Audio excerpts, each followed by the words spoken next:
Bonnie Lipton had a smile plastered on her face as she merged her BMW onto the interstate in Atlanta. Despite knowing she'd be arriving home later than planned due to the notorious Atlanta traffic, she didn't mind. Nick had made the delay in leaving more than worth it. He was nearly a decade younger than Bonnie and a fantastic lover. Handsome, intelligent, and a great conversationalist, Nick's youthfulness also meant he could quickly recharge. However, as Bonnie drove farther away from Atlanta, her thoughts gradually shifted away from Nick. He was enjoyable company, but her husband, Ron, and their daughter, Casey, were her true priorities. Bonnie was eager to spend time with them now that her needs had been fulfilled. She cherished her time with Ron, appreciating his experience and understanding of her body, and always found comfort in sleeping in his arms after being with Nick. She felt fortunate to have the best of both worlds. Casey, their athletic and bright daughter, often had friends over on weekends due to her involvement in sports and school activities.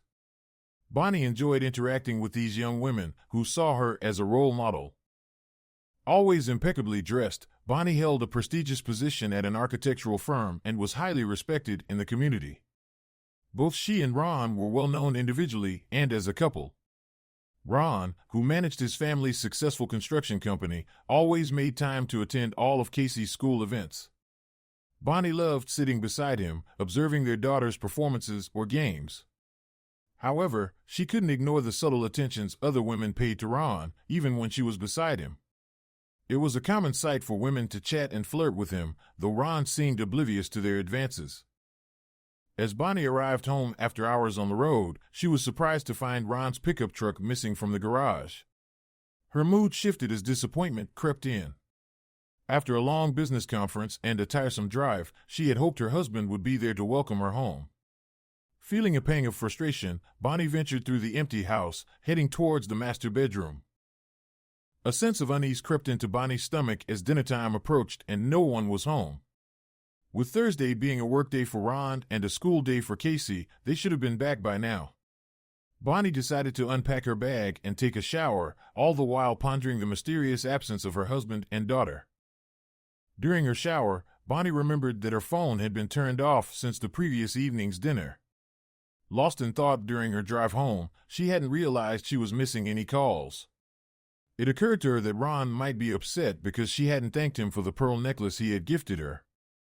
She had completely forgotten about Ron while Nick occupied her mind.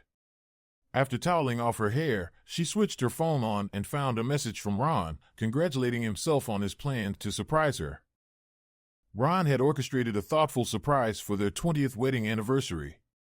Knowing about Bonnie's scheduled conference in Atlanta, he had arranged for a special dinner at a restaurant near her hotel and had bought her a pearl necklace to be delivered during the meal.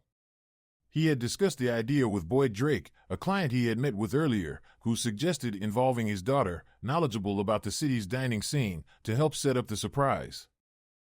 Ron had initially considered accompanying Bonnie to Atlanta to deliver the necklace himself, but Bonnie had always been too busy during these trips. Instead, he proposed the idea of Boyd's daughter and a friend sitting nearby to capture Bonnie's reaction on video and share it with him in real time on Facebook. It was a clever plan to make their anniversary memorable, despite being physically apart. Boyd's daughter is going to assist us by sitting close to Bonnie without raising suspicion, Ron explained with enthusiasm. She'll be streaming the video to me on Facebook Live, capturing Bonnie's reaction as she receives the anniversary gift. It's a creative way to celebrate, considering we're apart. Ron arranged for several pizzas to be delivered for the gathering he had organized to mark their 20th anniversary. Alongside their parents and other family members, Ron's daughter Casey and her friends were present, all set to watch the surprise unfold on the large screen TV. As Bonnie and her companion, Nick, appeared on the screen, questions arose among the spectators about the unfamiliar man. It seemed Bonnie had deviated from the plan of dining with her coworker, Sue. Ron, caught off guard, admitted he didn't know who the man was, suggesting he might be a close friend. The conversation between Bonnie and Nick, clearly audible to everyone present, added to the discomfort. Bonnie's father grumbled disapprovingly at Ron's response while they all listened to the exchange. Despite the awkwardness, Ron insisted they continue watching, eager to capture Bonnie's reaction to the surprise gift. As Bonnie and Nick ordered their meals, another server arrived with the wrapped package, ready to deliver it at Ron's signal. "Look! Ron must have arranged for an anniversary gift to be delivered here," exclaimed Bonnie excitedly as she unwrapped the package. "Isn't it beautiful?" she asked, admiring the string of pearls. "Could you help me put it on?" "Of course. Just lean back towards me," directed Nick as he carefully fastened the necklace. Once done, he quickly ran his hands over Bonnie's chest. "Your husband is so romantic." "You're lucky to have such a handsome man," remarked an older woman at a nearby table. "Absolutely," agreed Nick with a smile. "She has a romantic husband and a handsome boyfriend." Bonnie shot Nick a glare, but the older woman chuckled at his comment. "I gave you a pearl necklace last night, which I personally think looked much better on you than this one," teased Nick as he leaned in to kiss Bonnie.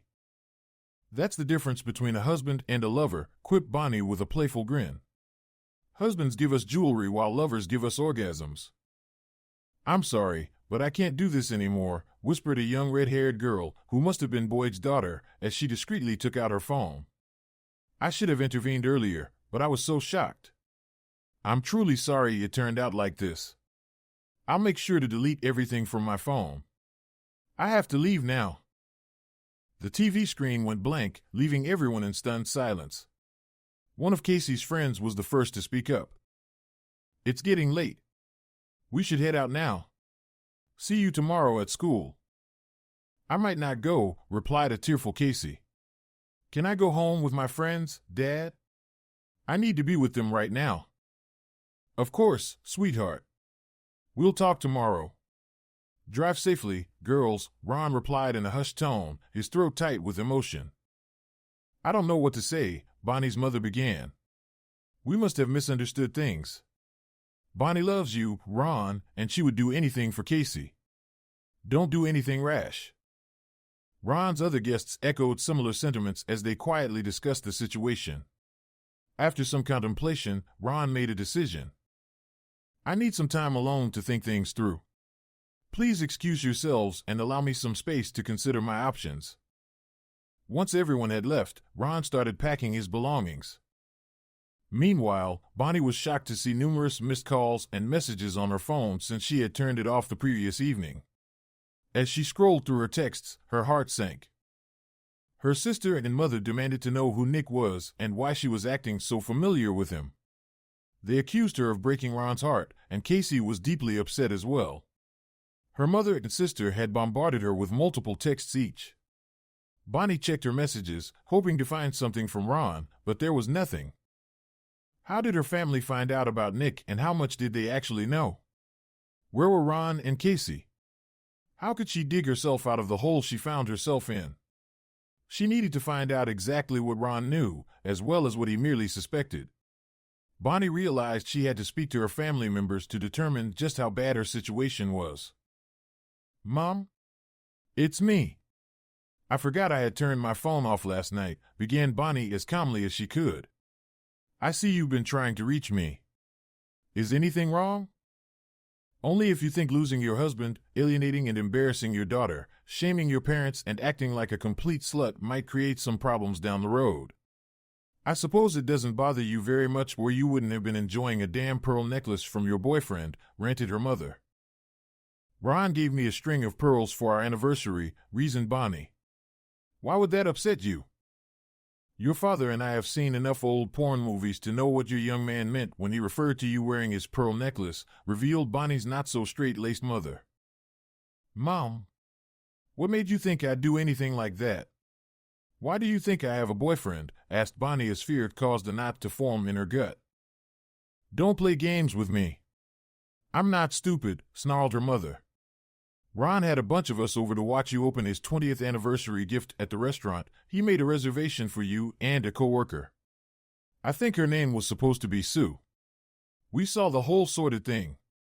Your husband treats you like a queen and you disrespect him. Husbands give jewelry while lovers give orgasms pretty well summed everything up." "You heard me say that?" asked the shocked Bonnie. "How is that possible? Ron had some friend's daughter do some kind of live broadcast with her phone. He wanted us to see how happy you would be with his gift. Then we were all going to call and wish you a happy anniversary, related her mother sadly. It looks like it may be your last anniversary, at least with Ron. Maybe you and Loverboy will get together again after everything settles down. Mom, you know I love Ron. That other guy doesn't mean anything to me. It was just something to pass the time. Those conferences get boring, insisted Bonnie. Oh, that makes all the difference, stated her mother sarcastically. Ron's going to feel so much better knowing his wife isn't a round-heeled slut. She was just bored. I guess you have left your crossword puzzle home. Calling me names isn't helpful, Mom. How am I going to convince Ron he's the only man I love? You haven't even convinced me, so I'd say you have your work cut out for you, replied her mother. Watching you with that man was the worst thing I've ever seen. I really doubt Ron found it any better.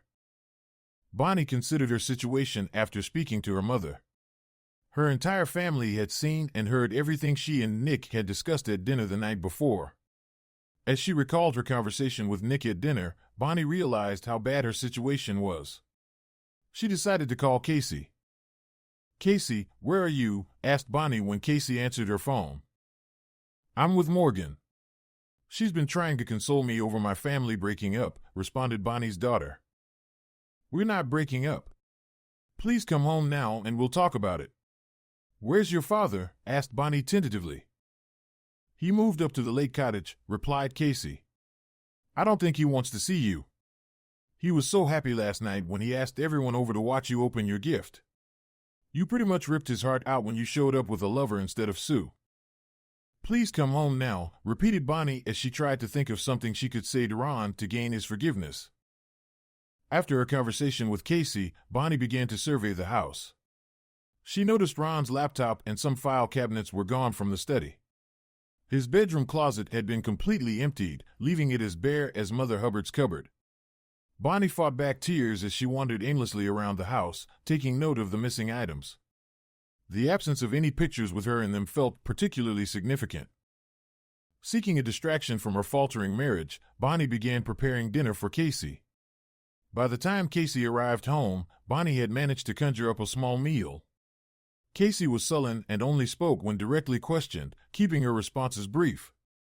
Bonnie acknowledged that her daughter had good reason to be upset, but she hoped their animosity would diminish over time, if not disappear completely.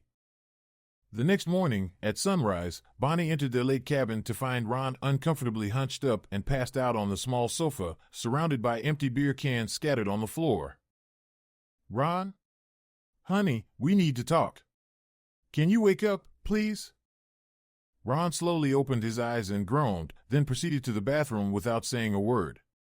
Bonnie decided to make some coffee while waiting for her husband to return. A few minutes later, a freshly showered Ron came back into the kitchen as Bonnie placed a mug in front of him. Bonnie hoped Ron would initiate the difficult conversation, but it became apparent he had no intention of doing so. Ron, I'm so sorry about what happened. I love the pearls. It was a wonderful gift that I'll always cherish. I wish I had known you were broadcasting everything to the family. It would have been nice if you had told me about that. Fuck you, Ron replied, his anger palpable as he interpreted Bonnie's attempt to cast him as the offender. Bonnie was taken aback and hurt by Ron's response. In all their years together, he had never spoken to her disrespectfully. It was a clear indication of the pain she had caused him. That's not helpful, Bonnie responded calmly. Tell me what I need to do to make this right. You're the only man I've ever loved. That hasn't changed. We can work through this together. Help me out here. What exactly is the problem you want to work through? Ron asked calmly. Is the problem that I surprised you with an anniversary gift in a nice restaurant where I made reservations for you and a friend? Is the problem that I had a client's daughter agree to send a real-time video of your reaction? Is the problem that I mistakenly thought it was a gift you'd appreciate? Explain to me what the problem is so I know just what the fuck you're talking about. You know what the problem is, Bonnie insisted. You saw me with Nick last night at the restaurant. I know you have dinner with other people now and then. Why do you think that's a problem? Questioned Ron. You know very well why it's a problem. I told you I was going to dinner with Sue, but instead, I went with Nick. You overheard our conversation and found out we've been sleeping together. That's the problem we need to address. Just to clarify, is the problem that I, along with your entire family, overheard your conversation, or is the problem that you've been unfaithful? My behavior is the problem, admitted a red-faced Bonnie, realizing that going on the offensive wouldn't help her situation. You were just trying to be nice to me on our anniversary. You didn't do anything wrong. Okay, we're making progress. Now tell me why you've been unfaithful, how long it's been going on, and with how many men, demanded Ron. Is Casey my biological daughter? Is there a chance the mailman fathered her? There's no need to be vulgar or insulting, stated an emotionally stunned Bonnie. Of course, Casey is your daughter. Nick is the only lover I've had since before we started dating. Your comments about my past and insinuations about Casey are hurtful and unnecessary. I'm having trouble following your logic here, countered Ron. You admit you've been unfaithful, but you want me to believe you're a one-man woman? You want me to be understanding when you tell me you've only been unfaithful a few times? How long have you been involved with Nick, and how often, continued Ron. You neglected to mention those details while denying being promiscuous. This was the third conference we've been together, admitted a teary-eyed Bonnie as she sensed the depth of Ron's anger and humiliation. Other than you, he's the only man I've been with since we got married 20 years ago. That would be 2 nights together for each of the 3 conferences, stated Ron. Did you ever see him outside of those conferences? No, proclaimed Bonnie. It was a total of 6 times, and I deeply regret it. I owe you an apology. Is it because sex with me was so unrewarding, so mundane, so pathetic that you needed someone younger and better endowed? Asked Ron. Of course not. I was vulnerable, and he pursued me relentlessly. It was never about you or our sex life. It was about my own insecurities, maybe a midlife crisis. He means nothing to me. I swear it. I see. You had sex with a man who meant nothing to you, repeated Ron. Have you been with anyone else? The guy who lives down the street? Of course not. I hardly know him, and I find him repulsive, replied Bonnie. So he means nothing to you, yet you've been unfaithful with Nick, continued Ron. You just told me you've slept with someone who means nothing to you. Why not him? I didn't say I sleep with every man who means nothing to me, explained a distraught Bonnie. I slept with Nick because he was charming and pursued me relentlessly. You're saying you'll only be intimate with attractive, successful men who pursue you? Apart from a few exceptions, you consider yourself faithful. But if you don't have feelings for the men you're involved with, does that mean you don't love me? No. I made a terrible mistake, and I swear it won't happen again, Bonnie stated with emotion. I love you, not Nick. How can I be sure of that? Ron asked gently. You promised to be faithful to me at our wedding and on other occasions throughout the years. You're a beautiful woman, and successful men will always be chasing after you. I find it hard to trust you. I can't even provide you with the kind of satisfying sex you seem to crave. Don't ever doubt that, Ron. I love being intimate with you. It's special and makes me feel loved, replied Bonnie. What did Nick offer you that made you keep going back to him? Ron asked softly. I felt wrong, used, not like a mother or wife. It was the forbidden nature of it that drew me in. It wasn't love, Bonnie explained. Did you engage in oral sex with him? Did he have anal sex with you? Ron asked quietly. Why does that matter? I love you. Bonnie protested, visibly embarrassed. You know I wouldn't let anyone do that, not even you. I need to think about all of this. You're saying you love me and not him, yet you engaged in certain activities with him, reasoned Ron. It's hard for me to accept that you do more for a man who means nothing to you than for the man you claim to love. You haven't shown much interest in oral sex lately. I wasn't against it, I just thought you weren't interested anymore, Bonnie protested, realizing how inadequate she sounded.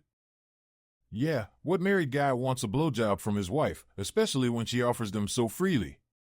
You told me on our honeymoon that I would be the only man you loved, Ron recalled. You and Slick must have had quite a few laughs at my expense. It wasn't like that. He never mentioned you.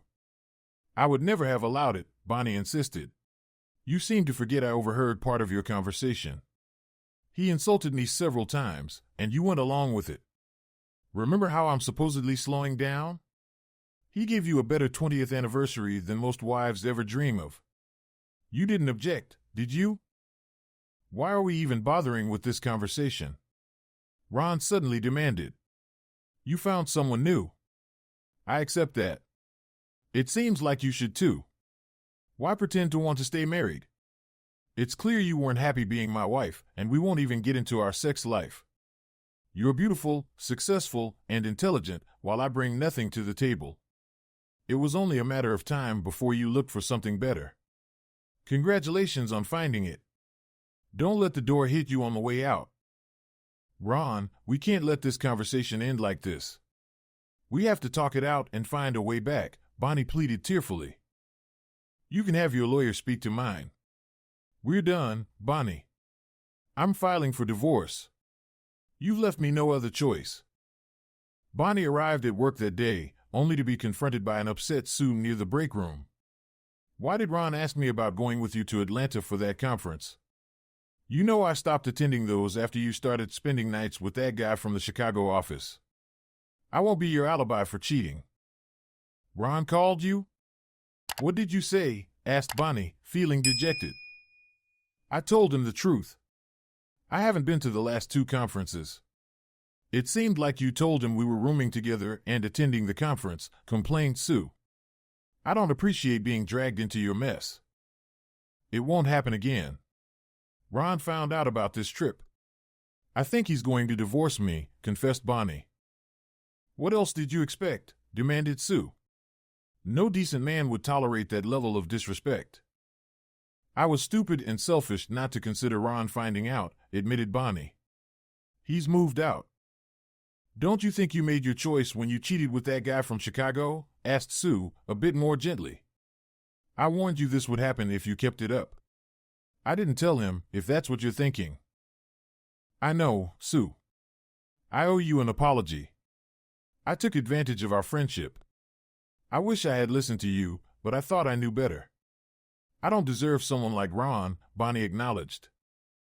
Meanwhile, Ron had taken the day off after discovering Bonnie's infidelity. He was determined to move his belongings to his lake house before Bonnie returned. He had no interest in hearing her excuses. Despite his heartache at the thought of life without Bonnie, he couldn't forgive her disrespect and lack of fidelity. Her unexpected visit the next morning only highlighted their emotional divide. She offered no explanation that could ease his pain. He scheduled a meeting with a divorce lawyer for the following day. As he was about to leave the office, Ron received an email from Bonnie. He debated whether to read it, but ultimately opened it. In a typical direct manner, Bonnie addressed the situation. Reading her words filled him with despair. Ron, I know I messed up badly. I foolishly believed you'd never find out, so my actions wouldn't hurt you. I was wrong. Lying and cheating destroy a marriage, even if one partner is unaware. You deserve better. I want nothing more than your forgiveness, but I won't argue against any decision you make about our marriage. I forfeited that right. I love you and wish you the best. You're a wonderful man, husband, and father. This is all on me, and I accept that truth, though I hate what I've done to us. You may not believe it, but I love you and always will.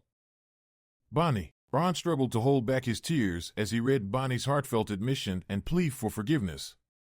It was characteristic of her to take responsibility for her actions after reflecting on the situation. She was a strong woman who held herself to high standards, as she did with others. Feeling hollow, Ron couldn't find any words to respond to her email. There was nothing left to say. Since the morning Bonnie visited him at the lake cabin, Casey had been his only source of information about Ron. On Friday afternoon, Casey called Bonnie to inform her that she would spend the weekend with her father at the cabin and return home Sunday evening. Bonnie realized this would be the new routine of her life going forward.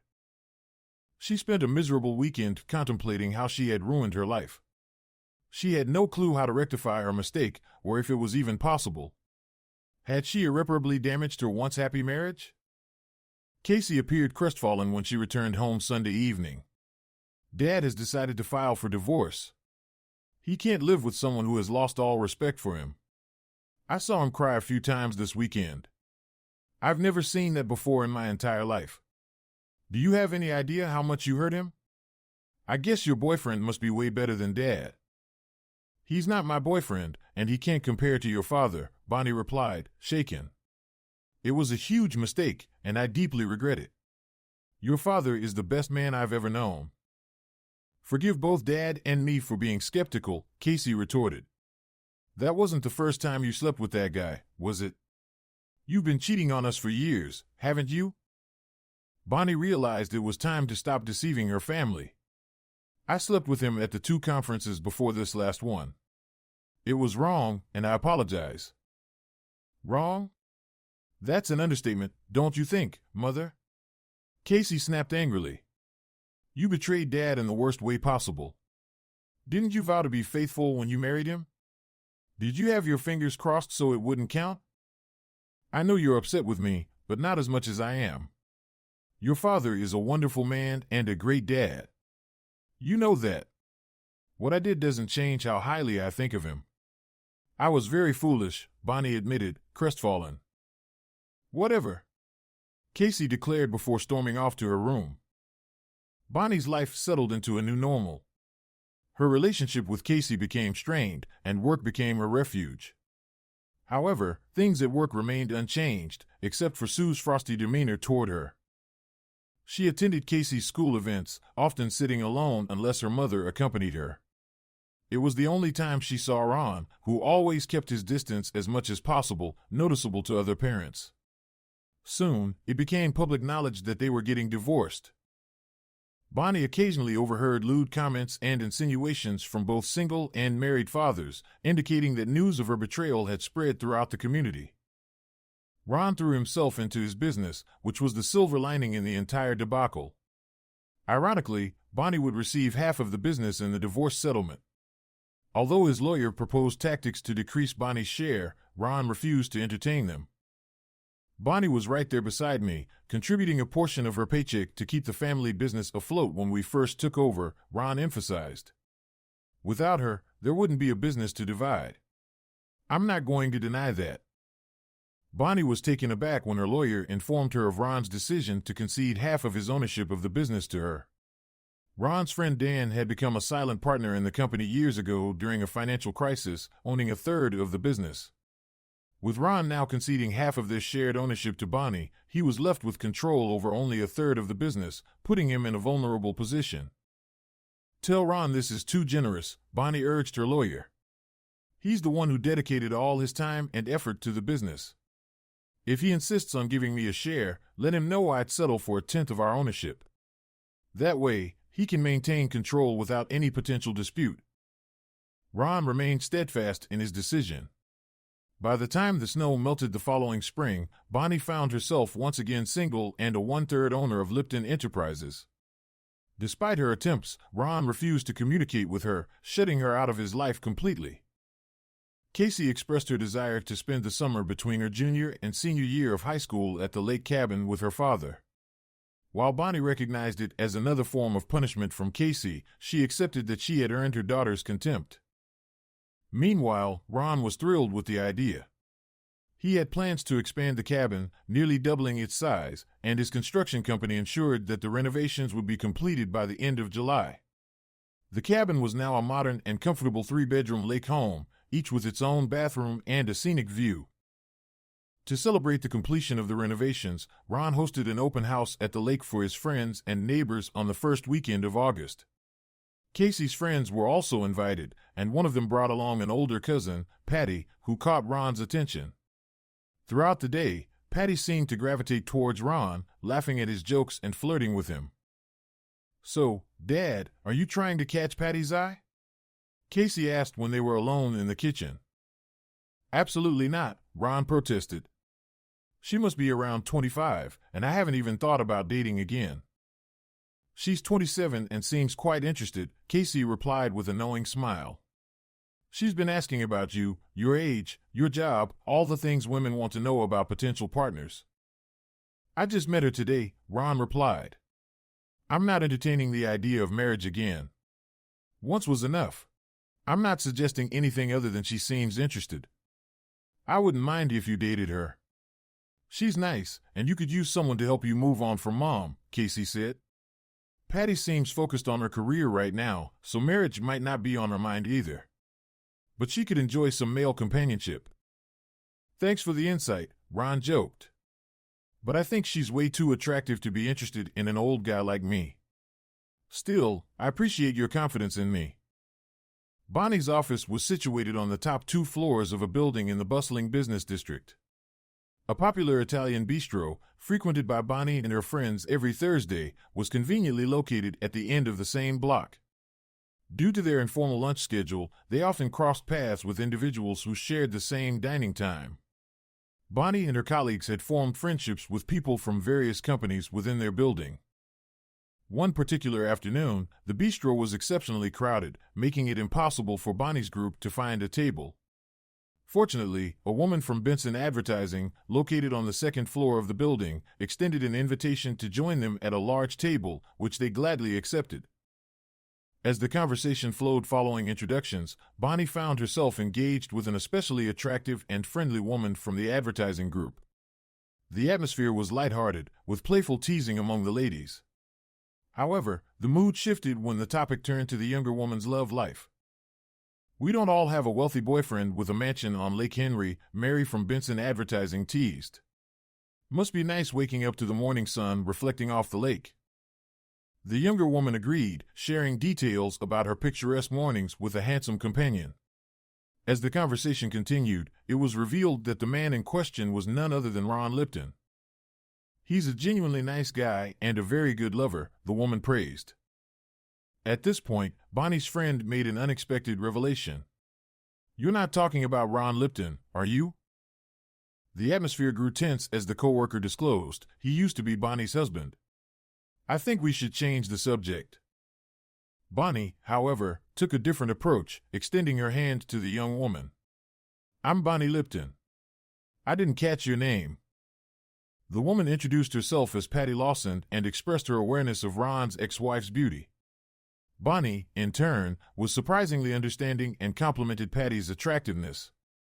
The conversation shifted, and Patty shared positive remarks about Bonnie's daughter, Casey. That evening, Bonnie brought up the topic with Casey during dinner. Why didn't you tell me your father had a beautiful girlfriend move in with him? I would have wanted to know. Truthfully, Mom, I didn't want to hurt your feelings. I know how you feel about Dad, Casey replied. I'm still upset that you cheated on him, but I don't want to make you miserable because of your poor choices. Patty is really good for Dad. He finally seems happy again. I'm genuinely glad to hear that Ron is happy. He's a good man and deserves to be with someone who truly cares for him, even if it's not me, admitted Bonnie. I don't think she's in love with Dad, but she does have a lot of respect for him. She's focused on her career in marketing for the next few years, Casey shared. Are you thinking of dating again, Mom? What about that guy from the conferences? Are you still in touch with him? Asked Casey. Nick? He's not someone I would consider for a serious relationship, confessed Bonnie. He's not the type of person I'm looking for. I realized he was shallow, selfish, and conceited. I made a mistake getting involved with him, even though I knew what I was doing. But I can't blame him entirely for my actions. Are you interested in anyone else? Casey inquired. You're still beautiful, and I've noticed how some men at my school events go out of their way to be nice to you. To be honest, I think Ron has set a high standard for me, Bonnie replied with a wistful smile. Our divorce is known to many in the area. Women sympathize with Ron, while men see me differently. I've learned my lesson with Nick. I won't make that mistake again. I still don't understand how you could cheat on Dad when you love him so much, pondered Casey. He always treated you with love and respect. What changed? I've been asking myself the same question, admitted Bonnie. I think I started taking your father for granted. I felt secure in his love, which led me to take a risk with someone else.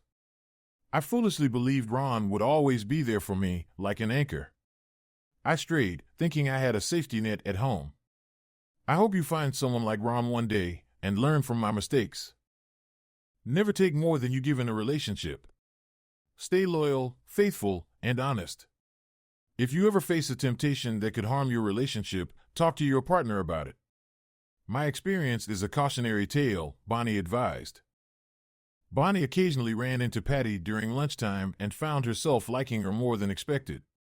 Despite her eagerness for news about Ron, Casey was hesitant to share too much about her father's personal life. However, Patty was more open to discussing Ron with her friends. It's clear that you still care about Ron, observed Patty during one lunch. He never speaks ill of you, but it's evident that you hurt him deeply.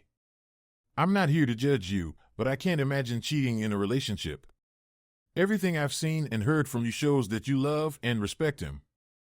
I would advise you to remember that when the initial passion fades and daily life becomes routine, responded Bonnie. I lost my way and faced the consequences.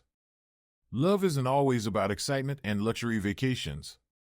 Sometimes it's about practical decisions like scheduling septic pumping or choosing paint colors for the house. It may seem mundane, but it's part of a normal relationship. Ron is an honest businessman, a loyal friend, and a wonderful father.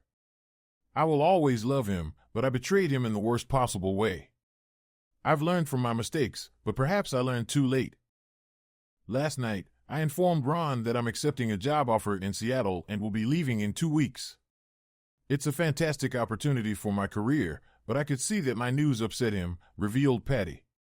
I'm telling you this so you understand what he's going through and perhaps offer him support if he feels down. He truly is a remarkable man, but he's not the one for me in the long run.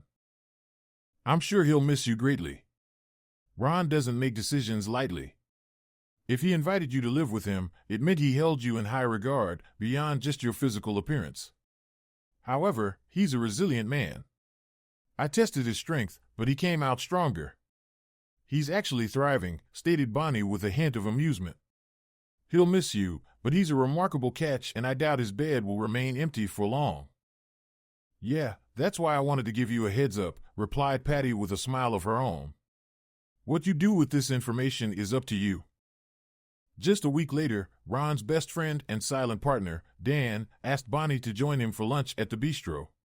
Despite the crowded dining area, they managed to find a small table. After exchanging pleasantries, Dan broached the reason for their meeting. You're aware of the parcel of land Ron purchased on Route 21 near the river, right? I've found a buyer willing to pay almost $2 million for it. Ron acquired it at a bargain. The profit would be substantial. Your share, being 1/3, would be well over $500,000.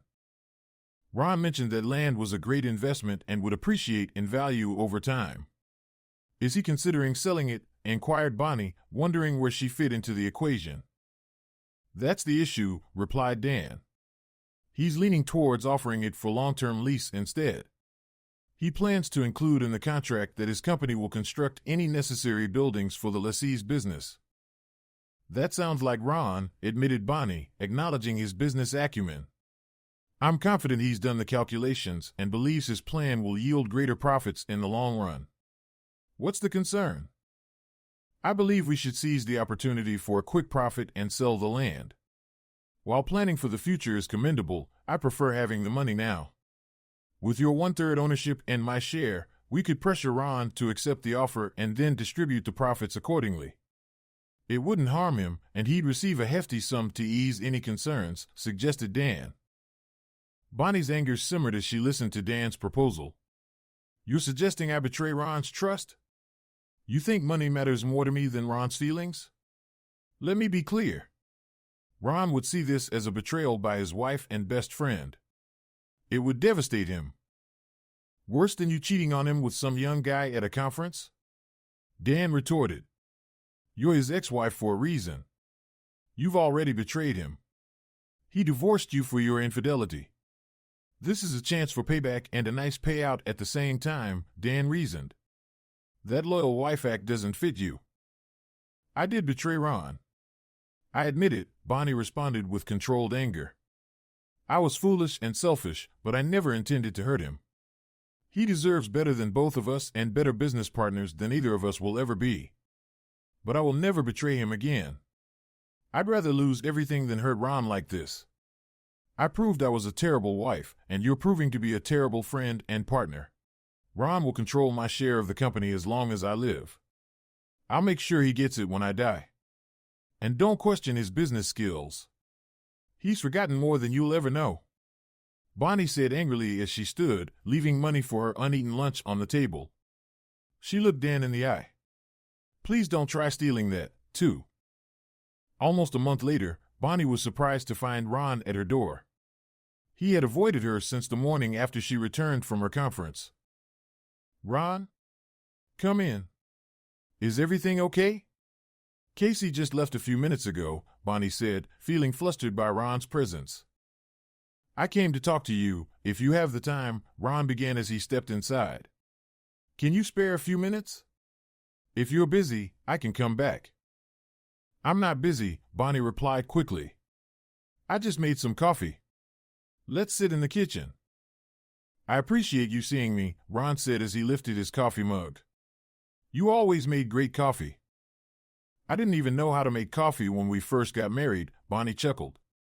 It took me a while to get it right. I didn't marry you for the coffee, Ron retorted. You had other qualities I found much more appealing. I never heard you call them qualities before, Bonnie said, still smiling. I remember you calling them Smith & Wesson a few times. Yeah, you brought out the big guns, and I couldn't resist, Ron admitted. Patty must have had you wrapped around her finger, or some other body part, Bonnie observed. She's quite impressive. I appreciate how well you treated Patty. She thinks highly of you. Her opinion of you is one reason I'm here. One of her friends overheard you and Dan at lunch a couple of weeks ago. Patty mentioned it before she left for the West Coast. She spoke highly of your loyalty and integrity, and I have to agree, Bonnie said. Considering how I was treated during the divorce, it's remarkable that you turned down Dan's offer. Many women in my position would have sought revenge. I could never do that to you, Ron. I know how much your projects mean to you and how hard you work on them, Bonnie continued. And I believe you'll make that land profitable in ways Dan didn't anticipate. He underestimated you. I appreciate your confidence in me. Patty helped me realize that you're my partner, even though I've been running the business as if it's solely mine, Ron admitted. I need to give you the chance to share your opinions and decide on our next steps. If you want to sell the property and split the profits, I'll support that. Dan has been pushing me to sell, Ron revealed. He seems to be in need of cash and thinks we could each draw $500,000 without hurting the business. What are your thoughts? I believe you have plans for the property that will benefit the community and our company, Bonnie replied proudly.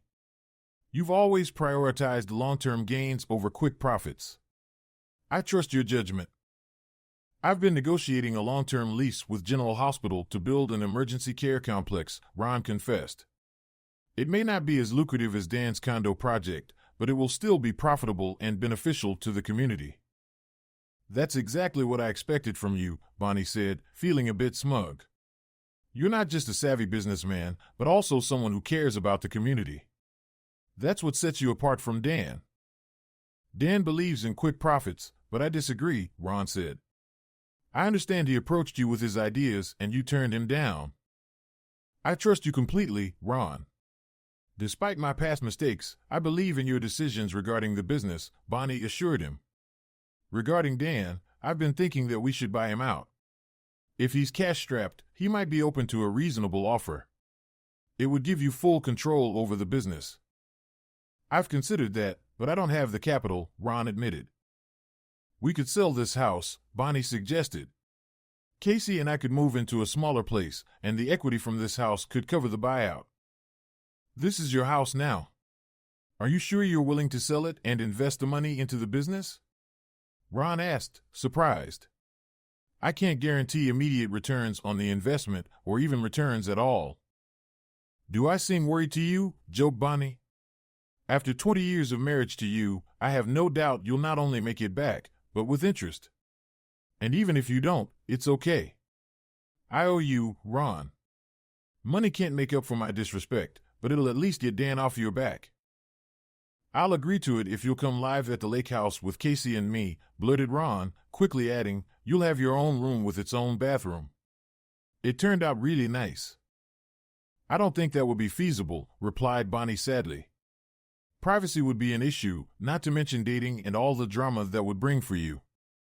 I'm sorry, I didn't consider your social life, apologized Ron. Of course, you wouldn't want to bring a date back to the house when your ex-husband is living there, especially someone like Nick. That would be awkward. I don't date and have no intention of starting, replied Bonnie. I stopped going to the conferences and haven't spoken to Nick since that disastrous trip. You would be the one inconvenienced. No woman would want to stay overnight with you when your ex-wife is sleeping in the next room.